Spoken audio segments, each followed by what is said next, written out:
Over the past decade in the United States, there has been a major problem with social and racial injustice. But in the year 2020, Americans took a stand in protest of the deaths of Breonna Taylor, George Floyd, and the countless others that lost their lives due to racial injustice.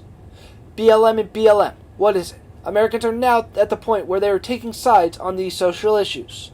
Many back the blue and support the Blue Lives Matter movement, while others support the Black Lives Matter movement.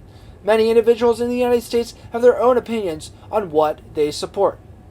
In one case, many individuals support the Blue Lives Matter movement by backing police officers by claiming that they were defending themselves, and by doing this, they were not at fault, while others support the Black Lives Matter movement and do not have a problem with a lot of police officers, but they just want African Americans to be treated fairly.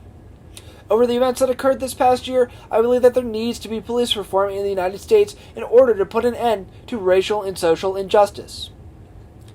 In one case, in May of 2020, a 46-year-old man named George Floyd from St. Louis Park, Minnesota, was at a local supermarket when police showed up on reports that George Floyd was using counterfeit money to buy a pack of cigarettes. He was then taken to the ground by police, and that was when former Minneapolis police officer Derek Chauvin applied pressure to Floyd's neck with his knee for 9 minutes.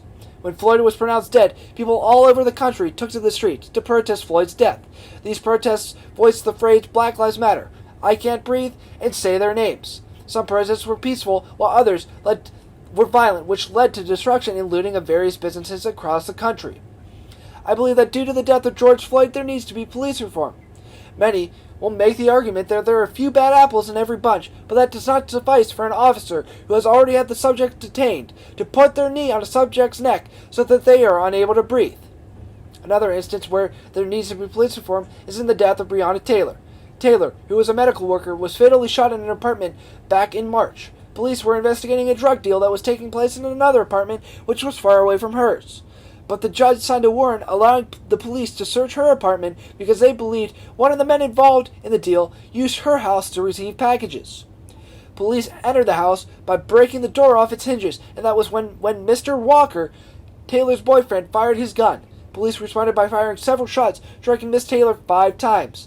One of the detectives on scene, Brett Hawkinson, fired 10 rounds blindly into the apartment. Police were on knees to be done because there was no justifiable reason for this detective to fire 10 rounds into the house. Many people believe defunding the police is one of the ways reform can be done. While many have seen that it might look like it is taking funding away from the police, actually it is allocating some of the money that is used to fund the police and using that to invest in communities marginalized where a lot of policing occurs. Another way we can use police reform is by banning excessive force along with no-knock warrants. Even though Republicans are less supportive, in a survey done, 52% support banning chokeholds, 34% support banning no-knock warrants. By banning the use of excessive force and no-knock warrants, I believe that racial injustice levels will drop in America. Overall, seeking this change is long overdue. Americans woke up over the past couple of months, and after the lives of Breonna Taylor and George Floyd were lost due to police brutality and social injustice, by moving forward with police reform, by defunding police and reallocating money, along with banning the use of excessive force, the police brutality rates will lower because of it.